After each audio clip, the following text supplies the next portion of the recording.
Hi everyone, welcome to rendering in Rhino. I'm using Rhino 7 because that's the license my students have available to them. You can use Rhino 8 for 90 days for free, full functionality. Because I'm going to be dealing with rendering, I'm not going to be explaining how to model at all. I'm only going to be using those commands that we need to render, importing software from elsewhere. So I'm just going to go through the interface at a sort of a lickety-click speed if I can. At the top is File. We're going to use Open or Import. We're not going to use any of the others, right? Then underneath that is a sort of a status bar or whatever you've done last. We're going to look at this a little bit, or we're going to watch it, and then we're going to use one of the commands in here as well. Then under the toolbars, these are toolbars here, you'll see as you click on them, they change. The first one is standard. We're going to be using this drop down here. You'll see wherever there's a little arrow, you can drop down. We'll be using those two there, render preview and render, and then we'll also be using the options button. This is just to check on things like which render engine you'll need to be using, and then one or two other things, I forget what they are. Right, so the main parts that we'll be concerning ourselves with are primarily this perspective viewport. So there are 4 viewports as standard. If you click in one, it activates. If you click in the drop down, you can change the way in which this thing appears. So from wireframe to shaded, you'll see the difference when we put some geometry in. So those are the 4 viewports we'll be using. We don't really need to be too concerned with how they work. And then at the bottom, you'll get a status bar. Make sure that gumball is activated. So it's activated when it's black. All right. And then the 3 tabs on the right are the primary ways we're going to be interfacing with our rendering commands. The first one is layers. That should default on the right hand, on the left. Yeah. So on the left hand side of the right hand side, that's the one which is always defaulted. The second one is materials. It's usually layers. If you want to move this out of the way, just right click in here to make sure that lock docked windows is not activated. Then you should be able to drag this across. So we want the little circle which says properties. We want the little paint tube which is materials. And we want the sphere with a hand on it which is rendering. Just those 3. 1, 2, 3. Okay, so let's try and bring some geometry in. Now, since my students are using Solidworks 2024, which is where the geometry is made, you will not be able to open or import software directly because this is an much older program. It can't do that. So we'll have to go across to Solidworks. And I'm using 2017 here, but it makes no difference. We're going to go through the same process. Open your assembly and then go to File and say Save As.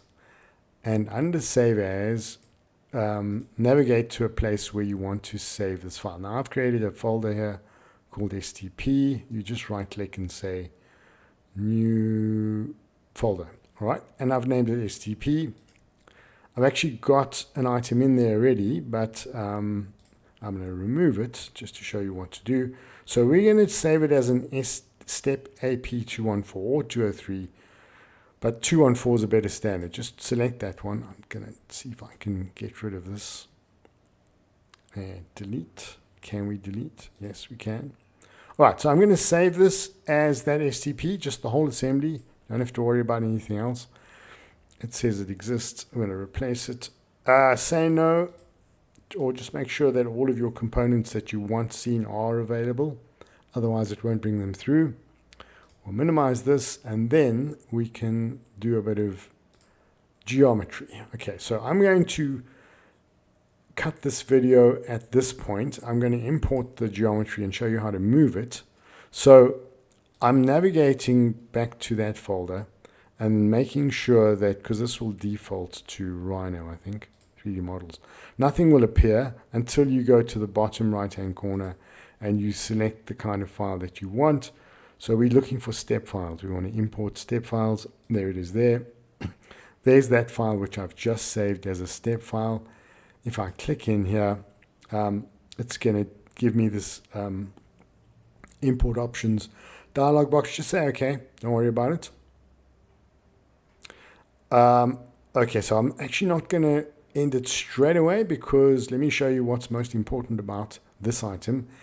At the moment, you'll see it's loaded it in a way which makes it sort of not oriented the way we want to. So let's click on this, and you'll see it selected this as a complete object. Look in the top left-hand side, you'll see it says one block instance added to selection. So what Rhino has done is it's smooshed everything together into one block instance, which is actually quite convenient for us now, because I want to move this around into a different position. So if you see your gumball in the right viewport, if you click on the half circle and you drag and then you hold the shift button down, it'll snap to an upright position. Then you can use the drag buttons just to drag this up or down, or you can use this little waffle to drag it wherever you want. But we obviously want it to be oriented as close as possible to the center of that green line, and then as close as possible to a little bit above the red line. So you can also use the arrow buttons to just move it about more finely. Once it's in position, just make sure that everything's okay. Okay, so my perspective view looks weird. I'm just going to rotate it. There we go. All right, so that's the item. And then the last thing we need to do before this video ends, because I'll show you the rest in another video, is just to make sure we have 11 separate objects. So I click inside here, I have one object. What you need to do is go to the right-hand side, or the left-hand side here, and use this explode button. Straight away, you'll see at the top here, it says exploded an instance into 11 objects. But those objects are still block instances. Now, we want to make them into poly surfaces. And so if I click in one of them, you'll see it says block instance. And if I click in any one of these, they're still block instances. So to select everything, you can either drag select from top left to bottom right, or you can go from bottom left to top right and whatever you interfere with. So it's the same as SolidWorks, the way you select stuff. Make sure you've selected everything and then explode it one more time, so that now it says instances into objects. So if I click on this, you'll see it's a polysurface object. You can't load this with a material if it's a block instance. It has to be an instance. Let's just make sure we don't have duplicates here. No, we don't. All right, so that's as far as we need to go in this video. Just save your work. So I'm going to say Control Save. You can save it wherever you want. I've got a file here. I'm going to say Lego Mini and just give it my own name.